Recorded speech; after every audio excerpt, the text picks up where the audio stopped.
So very good afternoon, everyone, once again. Good afternoon, ma'am. All right. So this is what we had discussed in the previous session, and now we'll be continuing. So here is a discussion, that I was in my previous session talking to you about the various ways in which the wars were fought. So we were discussing that wars were fought using bullets and bombs on in the air, on the land, in the sea, and using nuclear weapons. And we were just discussing that how information has become another dimension of fighting wars.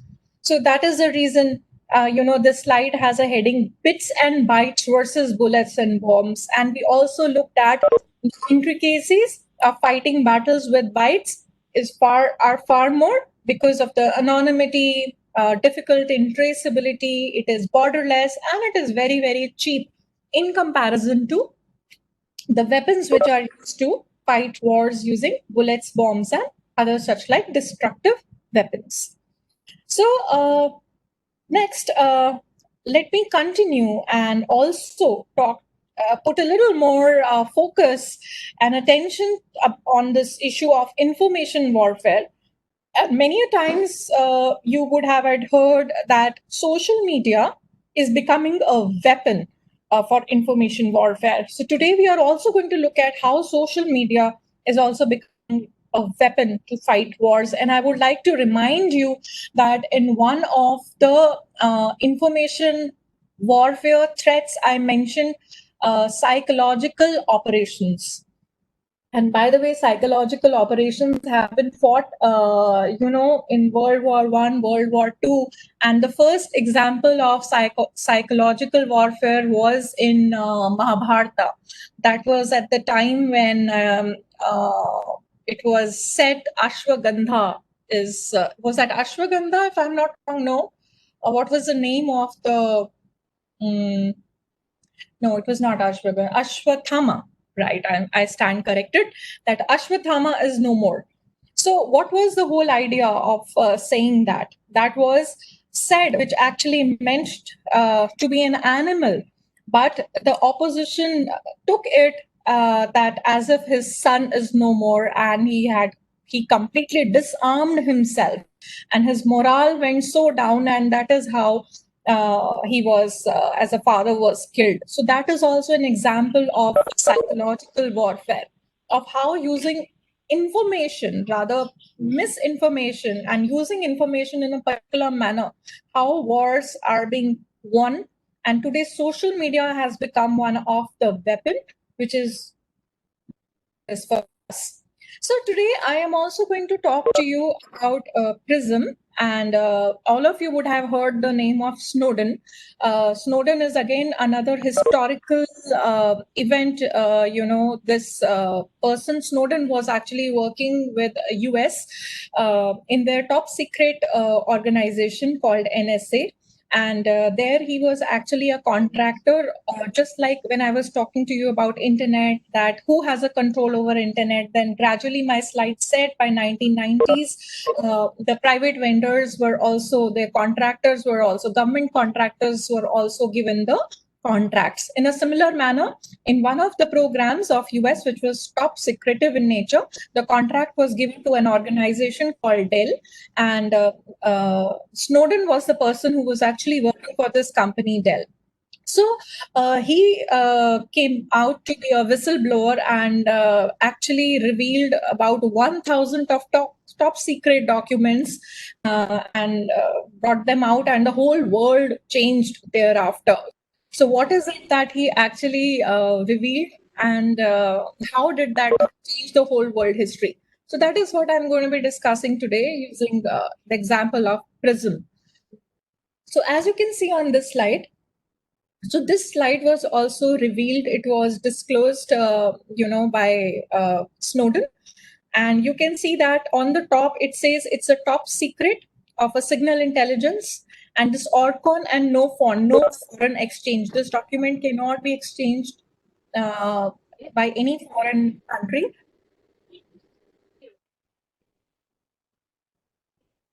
And this is May I please request all participants to put your mic on the mute, please?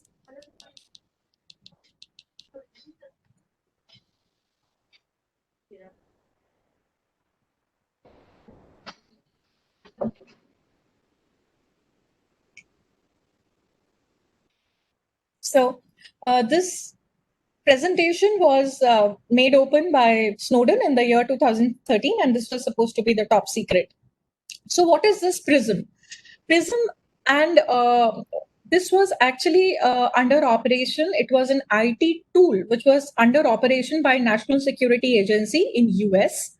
So it's full acronym. It stands for Planning Tool, PR, Planning Tool for Resource Integration, Synchronization, and Management. Now, it will seem really weird and very odd to you that what is about planning tool for resource integration, synchronization, and management, and how it actually change the whole world.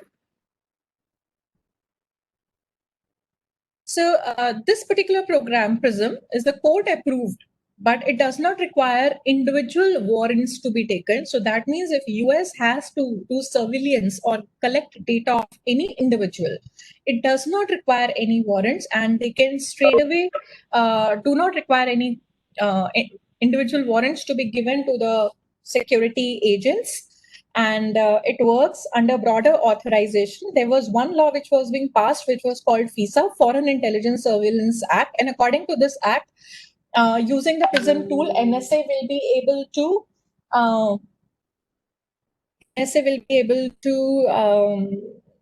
actually do surveillance and gather data for any individual online. So this was a top secret computer program which was being developed by National Security Agency. And what they were actually doing using the tool was they were collecting and analyzing massive volumes of private data which was stored on the servers which were operated by internet service providers. And that was held by large web companies which include Microsoft, Yahoo, Google, Facebook, America Online, Skype, YouTube, and Apple. Now, I would like you to look at these two things. I said PRISM is an acronym for Planning Tool for Resource Integration, Synchronization, and Management. Now look at this acronym versus what this tool was actually doing. Collect and analyze massive volumes of private data stored on servers operated by internet service providers. And these are all those IT agencies, IT companies who we are actually using, and they are providing their services free of cost to us. So what is basically PRISM? Now, in the year 2001, or maybe even earlier, so US had this agreement with these companies, Microsoft, Google, Yahoo, Facebook, Paltalk, YouTube, Skype, America Online, and Apple. And from these companies, they were collecting data, which has emails, chat, video, voice, photos, stored data using these services, voice over IP, file transfers, and there were special requests, plus online social media details and notifications of target activities also, which includes logins. Now you see that almost all of us would have had used some service or the other. Most of us would have had used Hotmails. We are still using Google extensively. We are using Google Maps. We are using Google Service search engine. We are using Gmail, and we are using Google Hangouts and several other services. Most of us would be there on Facebook. We have been using YouTube. We are using Skype, and many of us have Apple iPhones and MacBooks. So all these companies actually had a collaboration with NSA, and this particular data, the list of these kind of list of that is written over here, that data was being provided by these companies using the PRISM program. So in 2007, this started with Microsoft, and till 2013, you can see so many companies kept on joining. The total cost for the maintenance, management, and development of this tool was $20 million US dollars per year. And you see, after 2013, there is nothing, because that's when the Snowden had revealed everything, and all these presentations actually were revealed in the year 2013. So they have all the timeline moving backwards, but then no information after 2013 is available. That's when, for the first time, the US operating this program PRISM and what they were doing with their national security agency actually got exposed.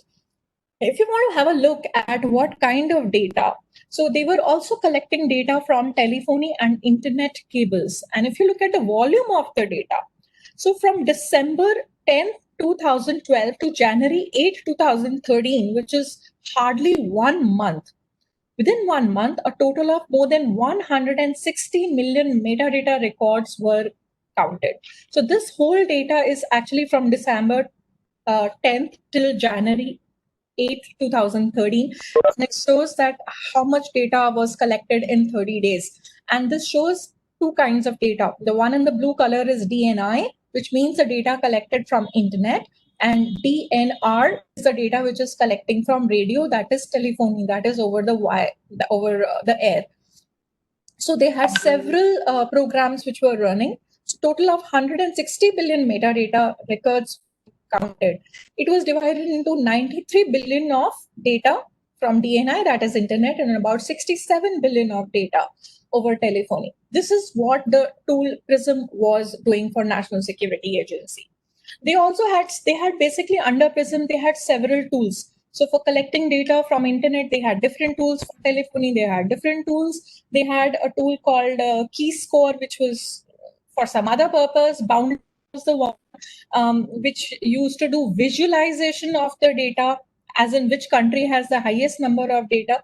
And if you look at the in total data which they had, so on a particular date, so this was the total number of data that they had. Out of this data, the 12% of data pertained to Pakistan, 11% Afghanistan, 7% Iran, and 5% of data was of India. So much of data was being collected from all the countries and was possessed by US under their NSA program. How were they basically doing it? So US launched a company. US launched a company called InQtel. So this was a government, venture capitalist company. So generally, you would have heard that when the startups have to be funded, so they are VCs, venture capitalists, who do the funding. But in this case, the difference was that the government itself was doing the funding. They launched a VC which was called as. So they launched. Please request all the participants to put your microphones on silent mode, please. Mute.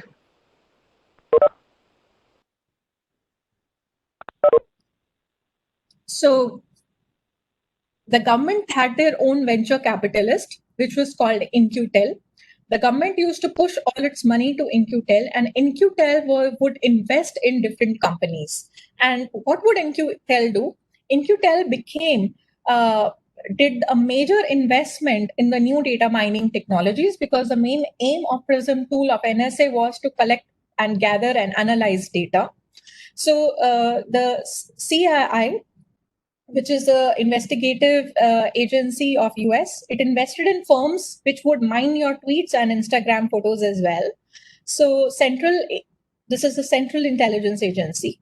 So primarily, InQtel bridged the gap between the ICs and the cutting edge technologies. So they actually promote the relationships between the ICs and the technology firms. So it also brought the capitalists together with the technology companies, so that the CIA would have the viable technology solutions. Because if you talk about NSA or CIA, they directly do not have the technical competence to be able to develop such tools which can do data mining to that extent. So what InQtel was that it was bridging the gap between CIA, the intelligence agencies, and the corporates, the companies such as Google, Yahoo, Microsoft, Apple, and so on. So they were funding these companies so that they can develop all these kind of data mining tools.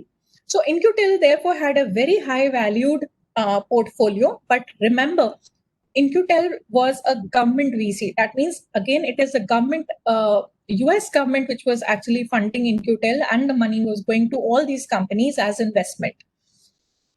So you can look at the kind of companies that InQtel was funding. So Nokia, Microsoft, Oracle, Google, Facebook.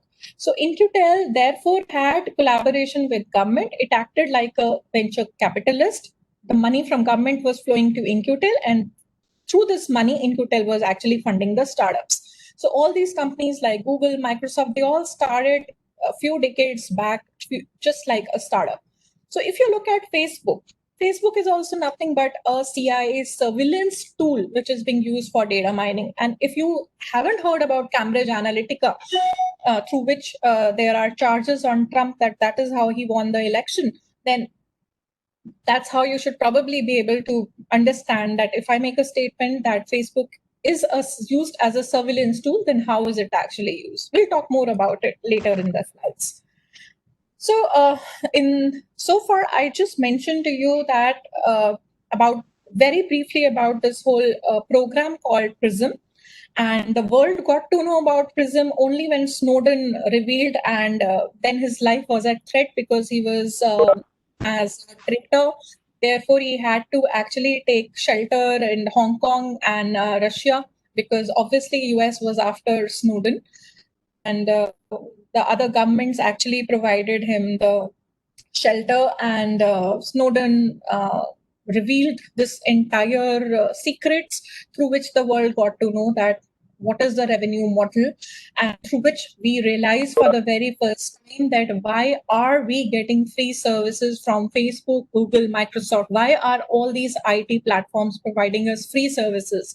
And in return, what we are giving them back is the data, the same data over which the world is fighting today, and the world believes that the country which has the largest data and is the custodian of the largest data is the biggest political power. It is that data which has become the oil and the biggest asset, and it is the same data about which we are actually talking about right now. The whole concept of cybersecurity, the whole area that you are studying is how to protect your data.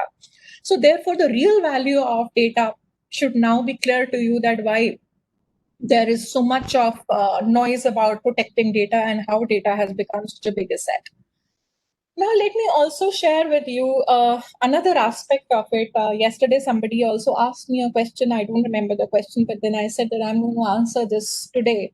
So let us look at the global navigation system. The word which all of us are very familiar with is global positioning system, which is actually the GPS. Let me discuss a little bit about the background of this GPS. What is this GPS? All of us know that this GPS is worldwide radio navigation system, and basically they are a constellation of 24 satellites and have their ground stations. So when it was launched, again it was launched by US, and they were the first ones to launch this GPS system. So it started with 24 satellites, and by this time they have about 31 or 33 satellites. It was initially launched with 24. It is owned and operated fully by United States government as a national resource. So entire investment which is done for running and developing and maintaining and managing GPS is done by US government. So the Department of Defense was the one which was leading it, and all policy matters related to GPS was held by them from 1996 to 2004. So now look at the use of GPS. So initially, it was only US who was having this kind of a facility, across the earth, having so many satellites. Gradually, I think they started with this somewhere around 1990s. The GPS system was first launched around 1990s. India has launched its own navigation satellite system only in the year 2015. So that means almost after 25 years when US had launched it. Till then, we did not have any facility of our own for localization, any device or individual. So we were using completely dependent on US only for its localization purposes. In a similar manner now, other countries also have their own navigation systems. So Russia has its own equivalent, which is called GLONASS. Europe has its own satellite system called Galileo, and Chinese has its own equivalent system, which is called Beidou. Indian Regional Navigation Satellite System is called IRNSS. The reason why it is called regional is because India has launched only 7 satellites, I think out of which 5 are working. I'm not sure about the status right now, but Indian navigation system does not cover entire world. It covers only Asia. So we still we do not have so much money and resources that we can cover entire globe. Like US already has it, Russia, Europe, and China, they already cover the entire globe. But in India, we have only 7 satellites. If you look at your phones, and the kind of application that you use, you can very well see how much GPS is being used by you. You look at Google Maps, it requires your current location. It uses the GPS sensor. So there is a GPS sensor on your phone. When you use an application like Zomato for a food delivery, it uses your current location. It tracks your current location. It keeps telling you that how much time a rider will take to reach you. You use Facebook and you sometimes do check-ins, So again, the Facebook has an access to your GPS sensor. You talk about any other mobile app that you are using which determines your location. Any app which determines your location is actually using your GPS. And currently, India has made it mandatory that we will have our own chips which will work using RNSS, but still the smartphones, do not have the chips. It is still under manufacturing. So that means the chips that you have, which correspond and communicate with GPS, are the ones which are communicating with GPS. What does this mean? This means that US, because it's their resource, it's their satellites, they have the mapping solutions. Google is a company which is a US based company, and I have given you a background about Google. Now you can very well imagine that anyone who uses a location based app, their data is available with Google. So if you use Google Maps, Google already knows how many times do you go out, where do you live, what are your mobility patterns. If you follow a regular mobility pattern, then how do you move out? So every day you move from office, college to your home, and you have a scheduled hours, say morning 9 till evening 5. One day you went for a coffee with your friend while returning back. Google has an anomaly raised, and Google can find out that you were not following your regular mobility pattern and somewhere else, and where did they go. So entire location related information is available with Google. The question is, what is available with Google? When I say location, it is your locational data. So that is the reason, what could be more critical for any country, but another country having complete information about its citizens, of how they move, when they move, and with whom do they move. This entire information is available with another country.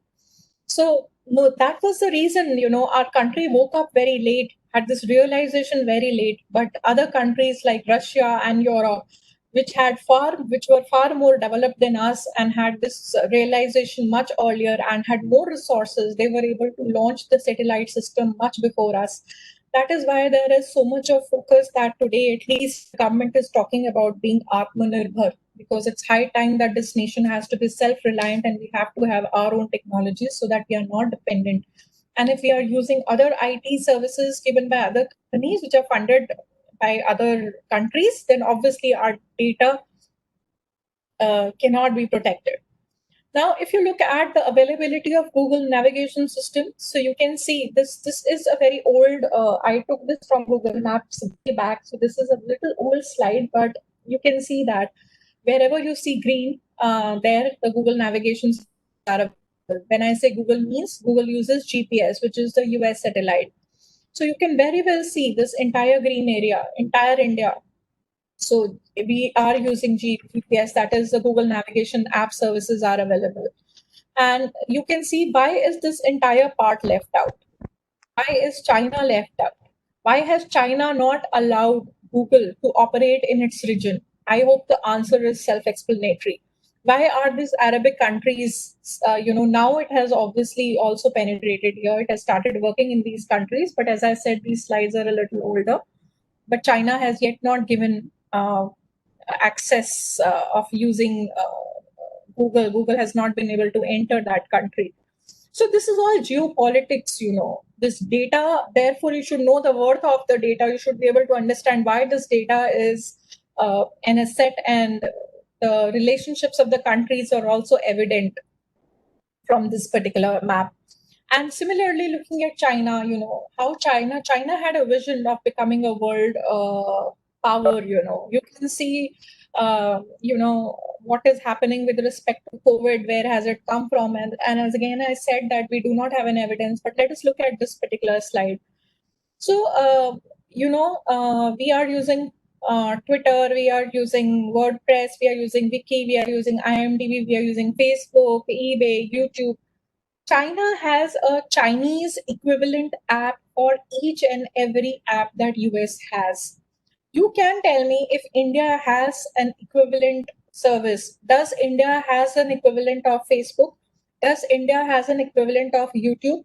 TikTok is also a Chinese. Alibaba is that of Chinese, But for all US social media platforms and other apps that you talk about, be it Twitter, be it LinkedIn, China has developed its own platforms, and it has made its own citizens to use only the Chinese apps. They do not let them, use the US based apps because of the country relations. But in the process, China has become self reliant. It doesn't rely, its data doesn't go out.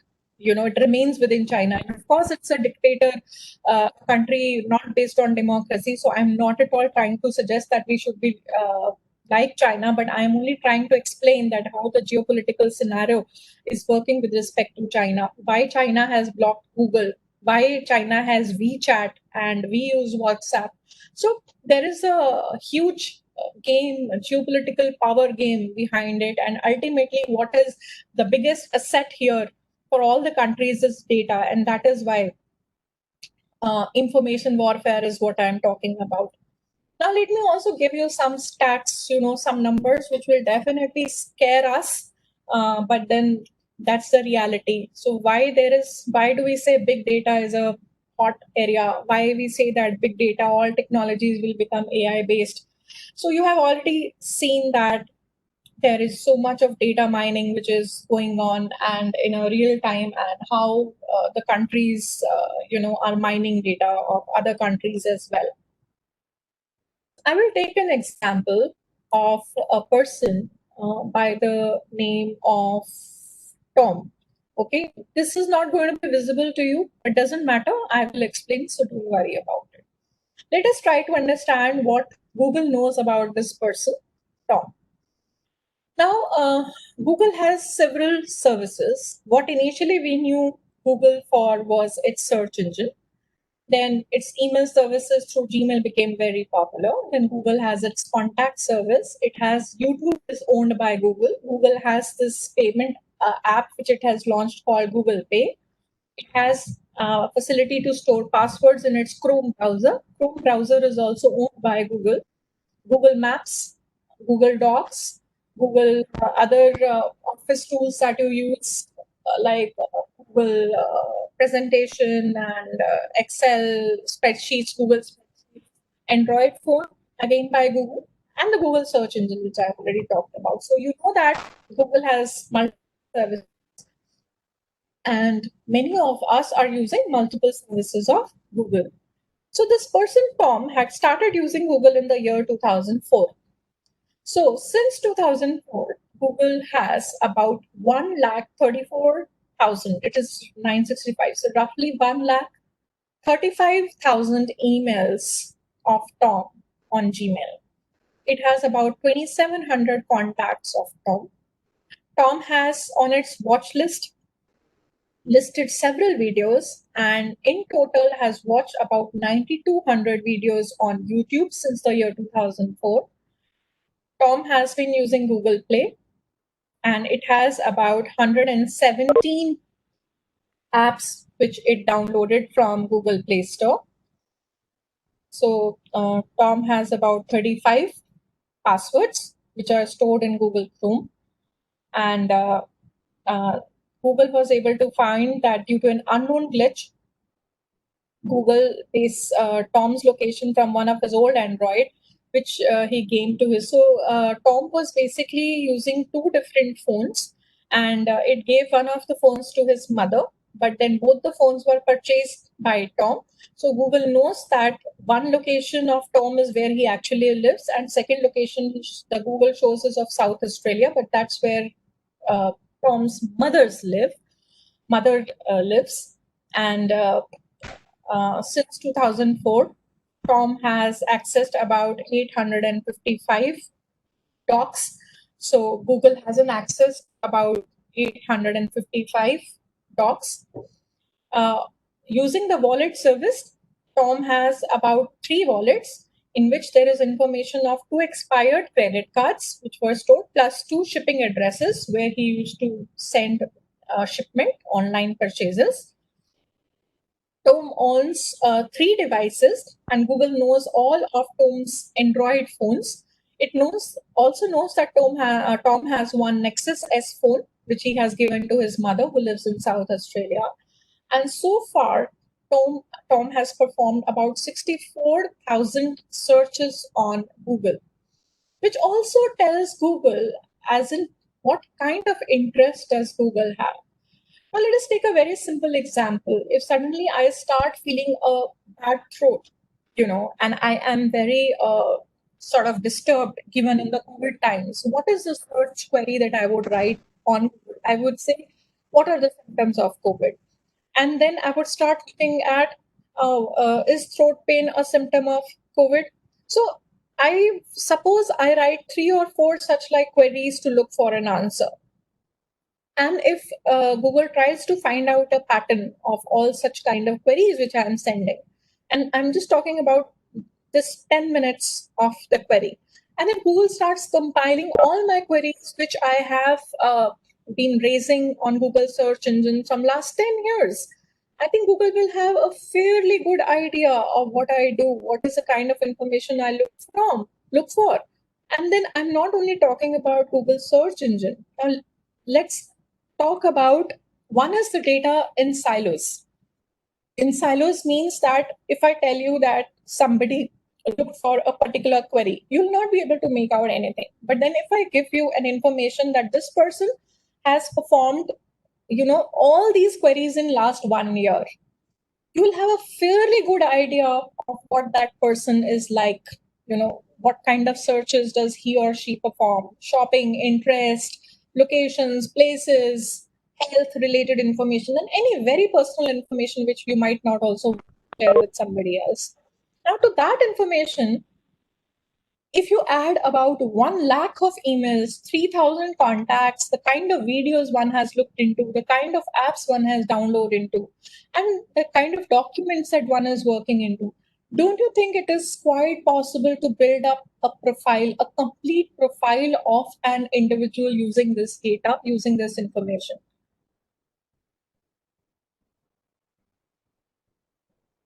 So what I was trying to tell you was that, with this kind of a given information about an individual, and a large part of this information is very, very personal, which you might not even share with some very close one of yours.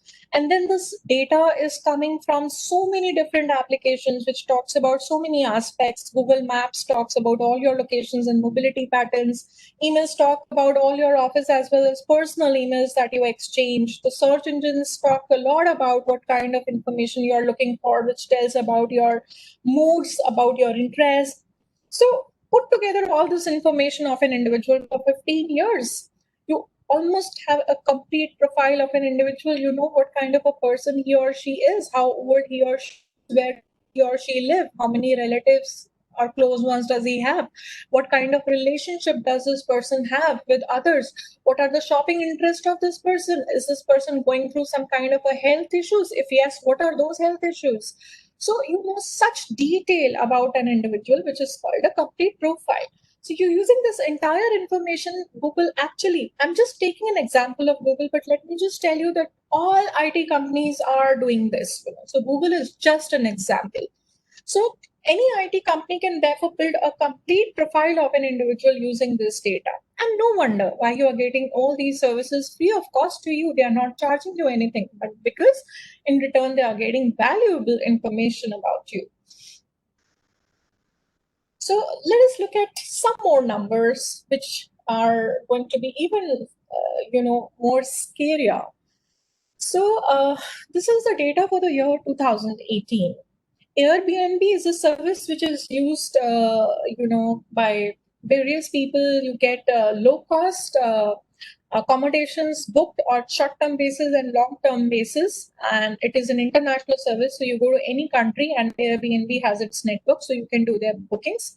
You want to have a homestay or a guest house or a hotel or any kind of service, or you want to even share the rooms because you want a cheap accommodation, you can all do that with Airbnb. So just imagine it has about 150 million users. How popular it is across the world, and it is a global application which works across the world. Facebook has 2.27 billion users, and by this time, I'm sure they would have been 2.3 billion users or more.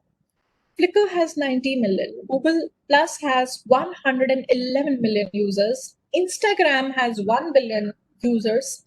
LinkedIn has 562 million users. Twitter has 326 million users. WeChat has 1.12 billion users, and WhatsApp has 900 million users, and YouTube has 1.5 billion users. Now, looking at all these apps, I'm sure, just to take an example, Facebook, Google, WhatsApp, YouTube, Twitter, these are some apps that even all of us sitting here might also be using. And among youngsters, Instagram is so popular amongst youngsters that they spend more than 50% of their day on Instagram. Now, what are these companies doing from all this data? Where is this data sold? How are they making profit? Why are these companies giving free services to you? Unless and until, after all, they are all businesses. They are all profit-making companies. Unless and until they are getting money, they are making revenue out of what they are doing. Why would they survive? Another question which I put in front of you, if you look at Google search engine, because Google Foremost is the most popular search engine, and almost 93% of the internet searches in the world are done on Google search engine. Now let us look at the cost, the amount of money which Google is spending in processing your queries. So Google processes about 100 billion searches in 1 month, 100 billion, which is an average of 40,000 search queries every second. Every 1 second, it processes 40,000 search queries. In the world, about 91% of all the searches which the whole population makes, 91% of them are made on Google. Google has carried out about 1.17 billion unique users. 100 billion searches in a month, 1.17 billion unique users. Every day, 15% of that day's queries have never been seen before. That means there are new queries. Google has answered 450 billion unique queries between 2003 to 2018. 60% of Google's search queries are coming from mobile devices. And by 2014, Google had indexed 130 trillion web pages. If the web pages are not indexed, they will not even show up in a Google search engine. But Google has an indexed to 130 trillion web pages. And to process all these queries, Google Data Center uses 0.01% of worldwide electricity. That's the kind of energy that one company uses, from the entire globe. Now, you can very well imagine how many data centers would Google have only for their search engine, for indexing, for optimizing the search queries, for responding to you with a latency of milliseconds. What is the kind of investment it has made? And all services are coming for free. So doesn't this become very, very obvious now that if Google is spending so much, investing so much in providing you a free service, what is it that they are getting back in return? They ought to be making revenue out of the data what they are providing, and that data might be sold somewhere. After having discussed about the Google, the search engines, the power, the revenue, I would like you to just take a 2-minute break on just a page. Write down 5 queries which you would have written or raised to Google in last one day. You need not share it with me, but I would just like you to think, and on a piece of paper, write down any 5 queries which you would have raised on Google search engine. Just do it for your reference. So why I asked you to do this is that, many a times you will become very sensitive now that you know what's going on, and that every information that you have been sharing on any platform, that information is being logged. So that information is valuable. So even if suppose that information is regarding coronavirus, about coronavirus, if they are just stats that you are asking about a particular region, how many COVID cases here in a particular region, and you might even look at symptoms, as I said, you might look at other things. Every query that you raise, if it is matched or collated for a couple of days, would tell something about you. So it will tell something about you, and it will give some information to the platform provider about you. So somebody has asked me about IRNSS, Kupesh Chandra. So IRNS is the navigation global. This is the regional navigation system of India, satellite navigation system, which India has launched. Like GPS has, US has GPS. Similarly, India has launched IRNSS, that is their own satellite system, which gives the location through which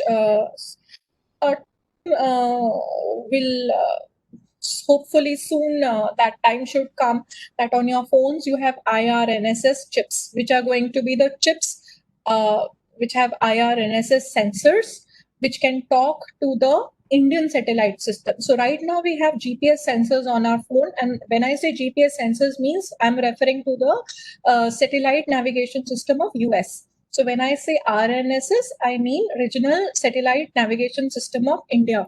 So it is still, it has been launched, but low-cost chips are still being manufactured. Indian government has made it mandatory that, I think that was from the year 2019, if I'm not wrong, Indian government had made it mandatory that all smartphones being shipped in India must have chips for IRNSS, so that the location-based apps can actually use Indian navigation system, Indian satellites, and not US satellites. Because if you use US satellites, which is GPS, which presently the whole world is using except few countries like China, then US also has an information about your current location.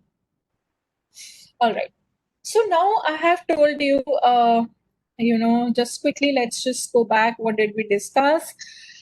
We discussed about information warfare. We discussed about PRISM. We discussed how these companies were actually collecting data. We discussed about how through National Security Agency of US, through InQtel, was funding these companies. And we talked about the global navigation system, which is that of US. I said that India has launched its own now navigation satellite system, which is called IRNSS. India launched it in 2015.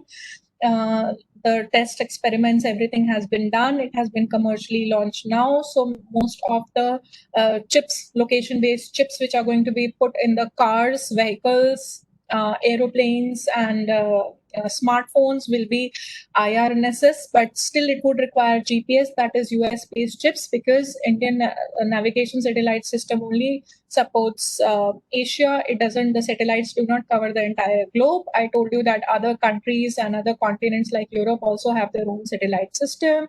Here I told you about how Google navigation system has penetrated all over the world. And here I told you that how China has an equivalent app for each and every IT service, which US has. Then I talked to you that if this entire information which is collected by various applications of Google is integrated together, then it is possible to build an entire profile of an individual. Then I gave you some idea of the kind of big data. When we say big data, what is really big data? How is it really getting collected, and how all these companies are actually mining our data? So we wanted to look at the bigness of a big data, how big is actually this data is, the numbers, actual numbers that these companies are dealing with. So now, by now, I think I have been able to convince you that data is a big asset. By information warfares, countries are preparing themselves for information warfare. And now that you know that so many services, essential services that we are getting, they have been integrated using IT and data has become an asset. So let me tell you about something about some elements of critical communication.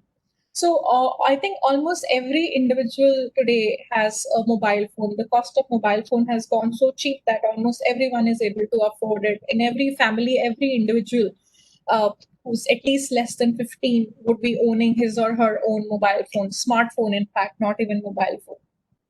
So where are these, how do the mobile phones actually communicate with each other? So we know that the mobile phones communicate with the towers, and these towers ultimately, interact with the PSTN networks, the fiber optic cables, and all countries are connected with each other primarily through under the sea cable operators. So how does Australia connects to us?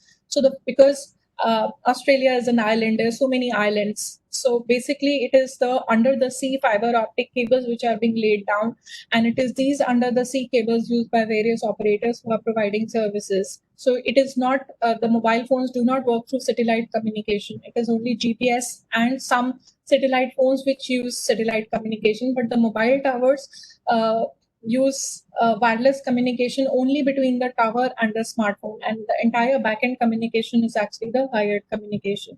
So that means India is connected to this entire world, like all other countries, also through under the sea cables. So it is not the wireless communication which is happening between one country to another country.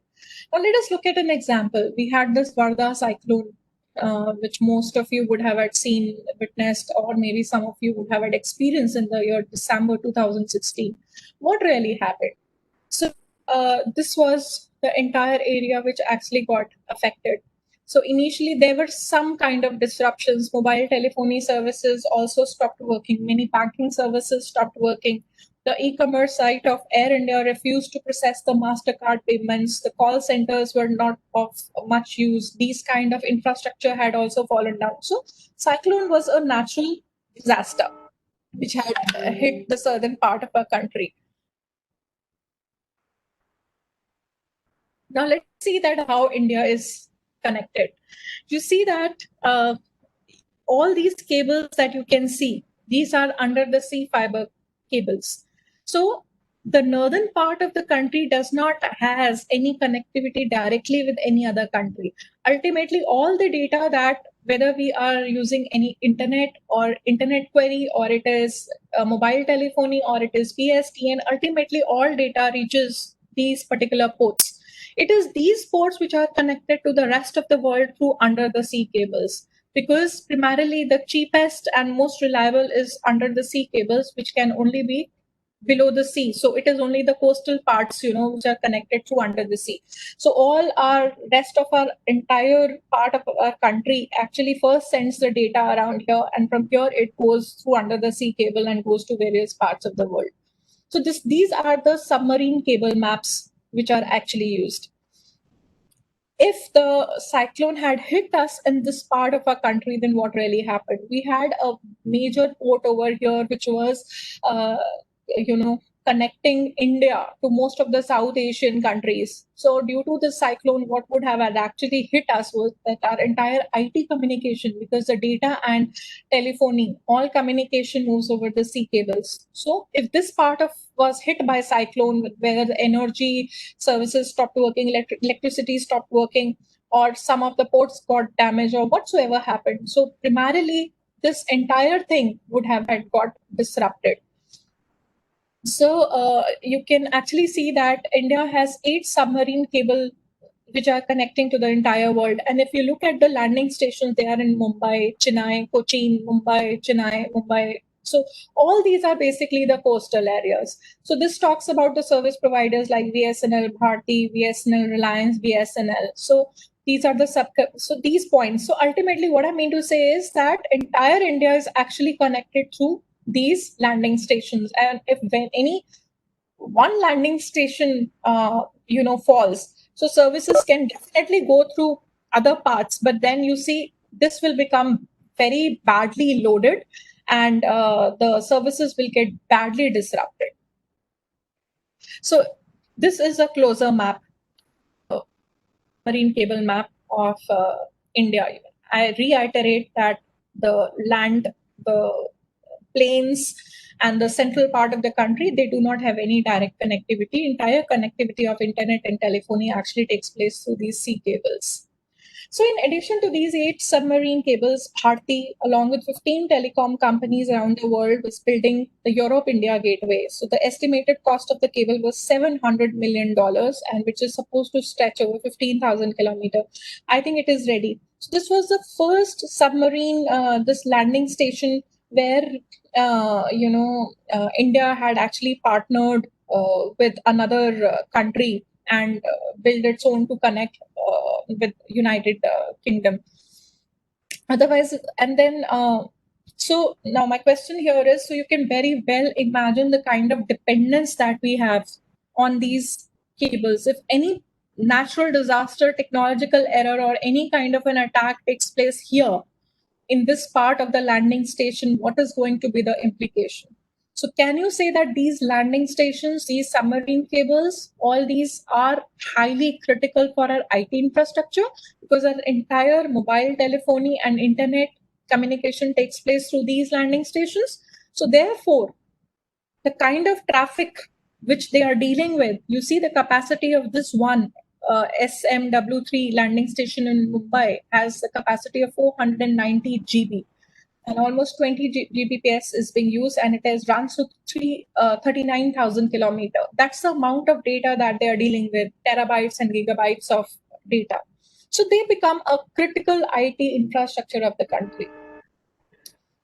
Let's look at another important critical element called DNS root servers. So I believe that most of you would be from IT, computer science, so you would know what a DNS server does. So whenever I put a URL like yahoo.com or google.com, so basically, first of all, a DNS query hits the DNS server. So the domain name, that is yahoo.com, is mapped to its IP address. And since machines cannot understand names, they can understand only IP address. So the IP address is sent back to the end user, which is me, and that gets resolved, and only then the actual data can be routed to Yahoo server. So if the DNS servers are not there, so none of the name queries can get resolved. If you look at the distribution of the number of DNS root servers, you can see that 54% of them are in Europe. Now 28% are in North America, 17% of them happen to be in Asia, and rest of the part. So it has just about 3%. So why are 34% of DNS root servers in Europe, and why 28% of them happen to be in North America? So you can see the kind of distribution of root servers across the world. Just imagine that if the sea links get severed, it is again, the entire communication is happening on sea links. The DNS will also get hampered, and 62.5% of the data flows are happening outside. If the DNS are not able to resolve our queries, what will happen? The entire financial backbone will gradually stop responding because the DNS queries are not resolved. What would be the result, the implication? There'll be a complete internet blackout, which will happen throughout the country. Imagine the internet going down. So in this kind of a scenario, what I'm trying to say that if these landing stations fail, the DNS queries, the DNS servers are mostly in Europe and other parts of Asia and North America. India doesn't have DNS root servers. So if these landing stations get hampered, even our DNS queries are also going outside through these landing stations. If the DNS queries stop getting resolved because these landing stations have got severed, even within the country, our banking services will stop working because the domain name is actually getting resolved outside through DNS servers, which are outside of India. And this itself can cause a complete internet blackout in the entire country, even though rest of our IT infrastructure is intact. But still, because of CLANs getting severed, we can have a complete internet blackout in the country. So this, I had this discussion with you because I wanted to talk to you about, my main topic which I wanted to discuss today with you was critical information infrastructure protection. And here I have taken an example of this as critical information infrastructure. And I have just discussed that if this infrastructure fails, how by failure of one element of this infrastructure can lead to a complete blackout of internet in the entire country. So therefore, why it is so essential for us to protect our IT services. Then I also talked to you about information warfare, that, why the countries are now fighting over information, why that warfare is taking place. So all our, other non-IT services are also integrated with IT. And if the IT fails, if our data is attacked, if our IT systems and servers are attacked, even other essential services can get completely damaged or hampered. So I'll take a little break here. I would like to show you another video now. So this video talks about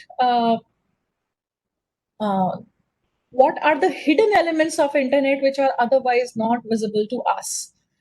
And this will actually make you to infer that now we have the smart cities, which are all integrated using IT services.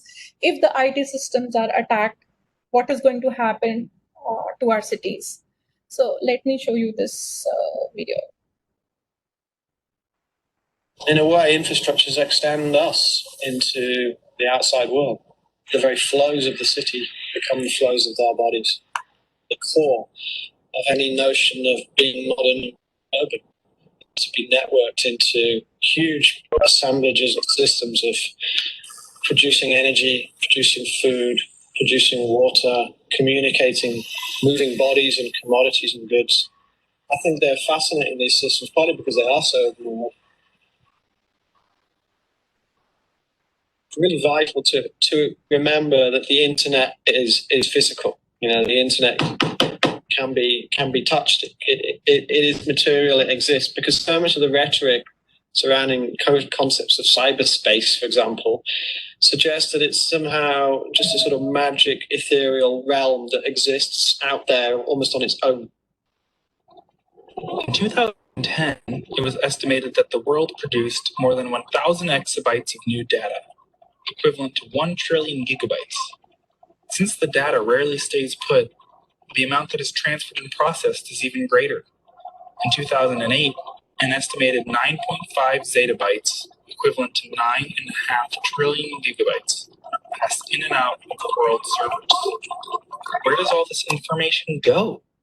How does a Google search or an email get from one corner of the planet to another? How does data move from city to city, from office to office, from house to house? Some of it, at least, probably passes through this building in Lower Manhattan, 60 Hudson Street. 60 Hudson Street is one of the world's most concentrated hubs of internet connectivity. Inside on the 9th floor, a company by the name of Telex operates the building's most densely populated interconnection area, where channel upon channel of local, national, and global fiber optic cables all converge to exchange traffic. So you sit down and you think about how much bandwidth, how much traffic is going through a site like this. Yeah, it'll kind of bother your brain, but there's no time for that. This is a variety of different cables. The yellow is fiber, the gray is copper. It's a variety of different cables. Essentially what we have is every customer has a cabinet or a page, and we will run a cable from their cabinet or page into our business. That cable will turn in on one of these panels. Once he has that panel within our interconnection area, it enables him to cross-connect to any other customer. It was a revelation that when I would, sit down and try to type a search in my computer, that there was this whole remarkable back end to the internet where all this equipment was living. 60 Hudson Street is an interesting building because it's been a key communications hub for quite some time, and it's sort of made the leap from the old days of Western Union and the telegraph to the digital age. It's where many of the networks that connect all these computers and then tie the internet together intersect. Although 60 Hudson Street is one of the most dramatic examples of concentrated urban internet infrastructure, it is by no means alone. There is the former Port Authority building at 111 8th Avenue, recently purchased by Google for nearly $2 billion. And then there is the former AT&T Longlines headquarters at 32 Avenue of the Americas. Similar buildings can also be found in cities throughout the United States, including One Wilshire in Los Angeles, the Westin Building in Seattle, the Palo Alto Internet Exchange outside of San Francisco, and many others. The Internet is a network of networks. It is comprised of thousands of autonomous units that extend their reach by voluntarily linking to one another. 60 Hudson Street and other buildings like it throughout the world all function in much the same manner. They provide the space for network interconnection to occur. Well, public internet exchanges, you have Equinix that operates some. There's a nonprofit one called NYCX. There's NIAX and LAIX, which are owned and operated by Telehouse America. You have tons of different ones in Europe. They are basically big Ethernet switches where carriers interconnect. It's basically how the internet came to be what it is today. It's just carriers interconnecting with each other and exchanging traffic. A global map of the internet demonstrates that its geography largely matches that of pre-existing trade and communications networks. Big, affluent cities get connected, poor and developing areas much less. It is no surprise, then, that New York City, a dense population center and leading hub of international finance and culture, houses vast concentrations of internet infrastructure. Not only is the internet physical, very precise and often, ironically, very limited geography in terms of the really big strategic concentration. It's a giant market for communication services, which centers overwhelmingly in the big metropolitan regions, especially the big, affluent, high-tech, information-rich regions like New York, LA, London, and so on. Yet while it is no wonder that New York City houses large concentrations of internet infrastructure, the precise geography of these concentrations is a bit more curious. How did 60 Hudson Street become such a massive node of internet connectivity? Why here, in this building, at this address, and not somewhere else? Why here and not somewhere else? Largely because the building was already well connected and fully equipped with the conduit necessary for cables to pass in and out. First, it was a hub of pneumatic tubes, then a hub of telegraph cables, then telephone lines, and now fiber optic cables. 60 Hudson Street was ready-made for the internet, and it demonstrates the tendency of communications infrastructure to retrofit pre-existing networks to suit the needs of new technologies. Any conduit is good conduit when you're out in the city trying to connect a customer. So the fact, again, that we own all of our own utilities gives us water, gives us sewer, gives us electric, gives us fiber, all these opportunities we have to access a customer without having to dig up a street or string a phone call. As one walks through the narrow corridors of blinking equipment in the Telex 9th floor meeting room, it's tough not to feel like something very important is happening. Something beyond the power of the equipment itself. Technology does not exist in a vacuum. It is shaped by the many people and institutions that extract value from it. All this infrastructure, all this sunk capital, there is obviously much value to extract from 60 Hudson Street. I always say infrastructure is something that is necessary. It fulfills, it can be used for something. So from whoever the user's perspective, it is necessary. But it's indeterminate. So how it gets used, for what it gets used, makes a lot of difference. Power of these technologies comes when they encounter other forces, the non-digital. Historically, for example, all empires have relied on having powerful systems of communication to allow dominant metropolitan centers of control, the capitals of empires, to communicate with militaries, with economic subservience, with the geographic territories of empire. So communication is bound up historically and in the contemporary period with empire projects, if you like. Is 60 Hudson Street an outpost of some global empire? It is perhaps more accurate to look at 60 Hudson Street as an outpost of not one, but many global empires, a crucial link in scores of financial, cultural, and commercial circuits. A combination of historic, logical, and economic forces has embedded this concentrated piece of internet infrastructure in the dense, urban core of Lower Manhattan. Here, bundled, buried, and behind closed doors, some of mankind's trillions of gigabytes fly in and out on their way to their destinations.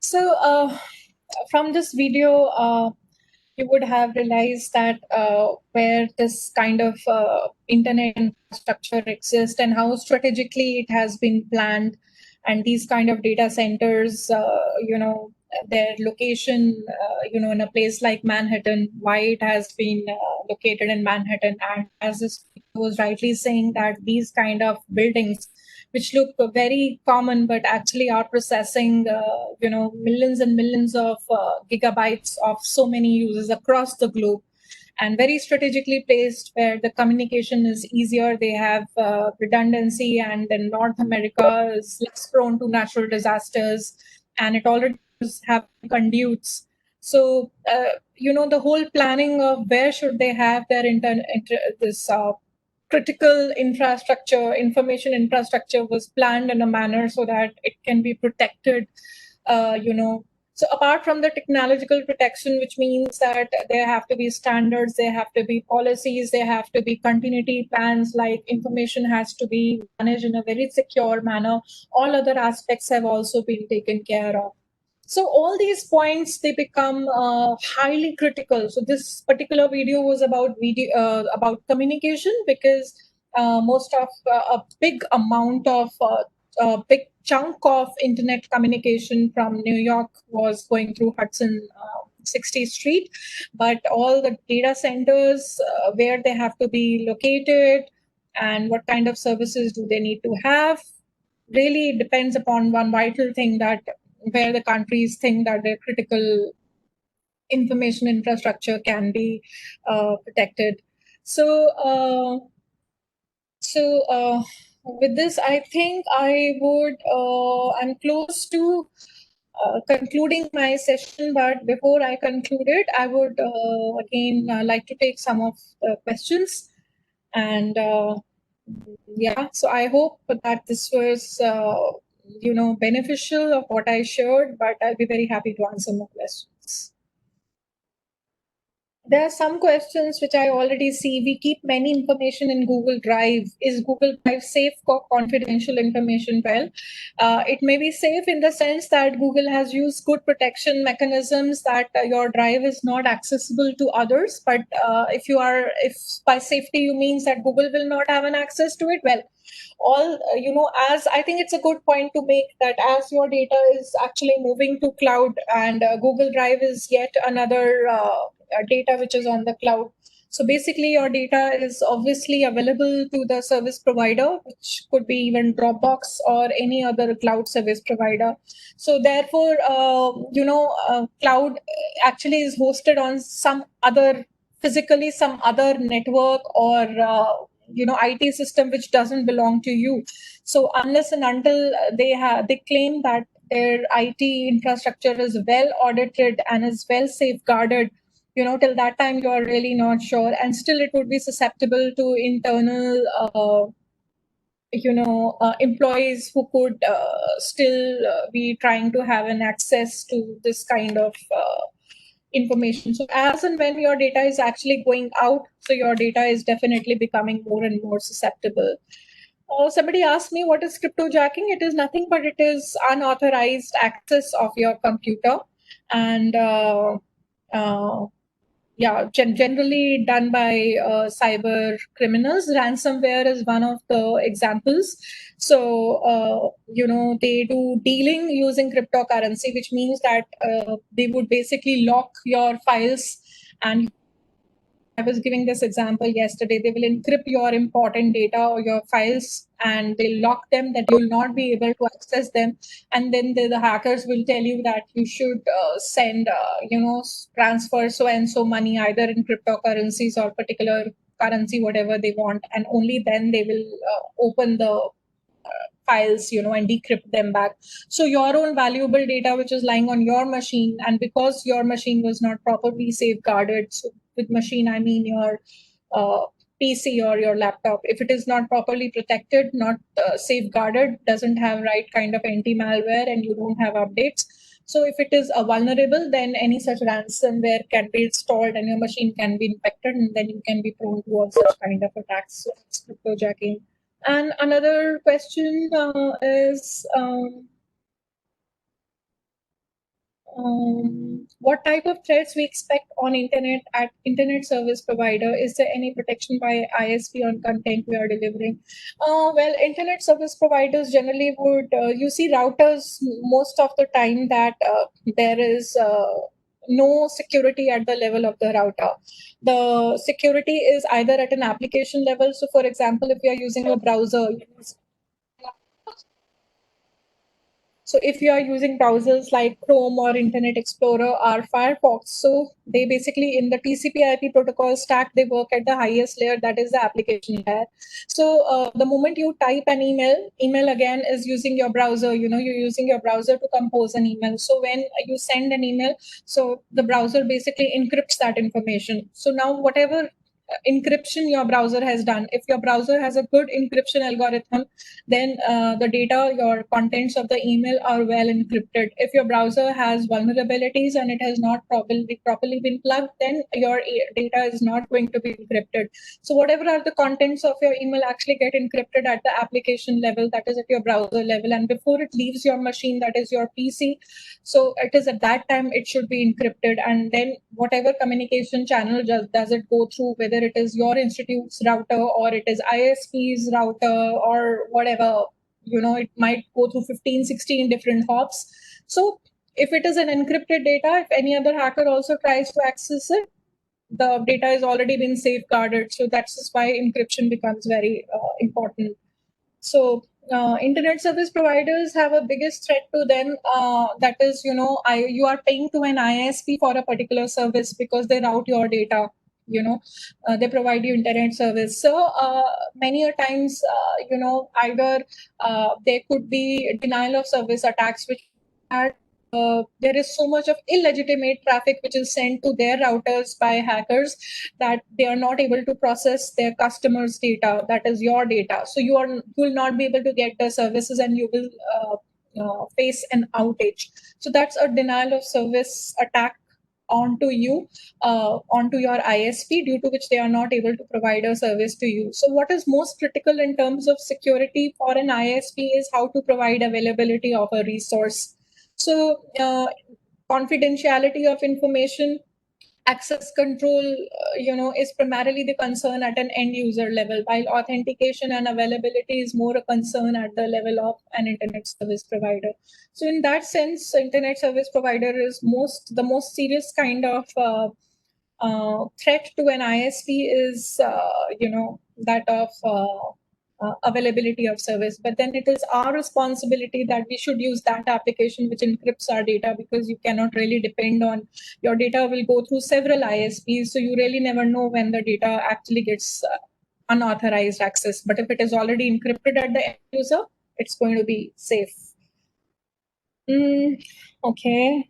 Ma'am, can you list some tools that we can use in our home for protecting our data? So, if you're using a Windows operating system, then I think most important it is to keep your data, well patched. Keep your applications well patched. So these days, yesterday, Professor Sofat was talking about application security. Most of the applications have a lot of vulnerabilities. Even the mobile apps that we use would have a lot of vulnerabilities through which the data leaks happen. So whether you are using an operating system or you're using a particular application, so make sure that it is from a reliable source and it is well patched. And there are a more number of malware for Windows operating system that is from Microsoft in comparison to Linux and Mac operating system. So therefore, very good, robust anti-malware is necessary, which I think most of you are already must be following. So cybersecurity in nutshell, at an individual user level is nothing less than a hygiene. It's like, follow a good hygiene. Like, they say that you should wash your hands, keep yourself clean and hygiene before you eat food. So there are some safe practices which you have to follow when you are using IT services. Just like I mentioned, that make sure your passwords are strong, make sure you keep changing your passwords, make sure your operating system is hardened and is well patched, make sure you're using your pop-up notifications, you avoid having pop-ups, so make sure that you're allowing cookies to be stored only from reliable sources. So there's such like safe practices which you follow, which is also called cyber hygiene. So that is cybersecurity is about. And the second thing about cybersecurity, like my particular section was focusing on helping you understand what is the critical infrastructure and what is the critical information infrastructure, so that you are able to differentiate between that what is infrastructure which is more critical. And obviously, therefore, any nation, any government, any owner of that infrastructure therefore needs to invest more to keep the information and the infrastructure secure, because if that information is compromised, then the impact is high, and that is why you have to do a risk assessment. So like now I was giving example of landing stations. Now that we know that if there is the landing stations are severed, then a complete blackout can happen. So obviously the kind of security investment which will take place for landing stations will be far more than any other internet service provider.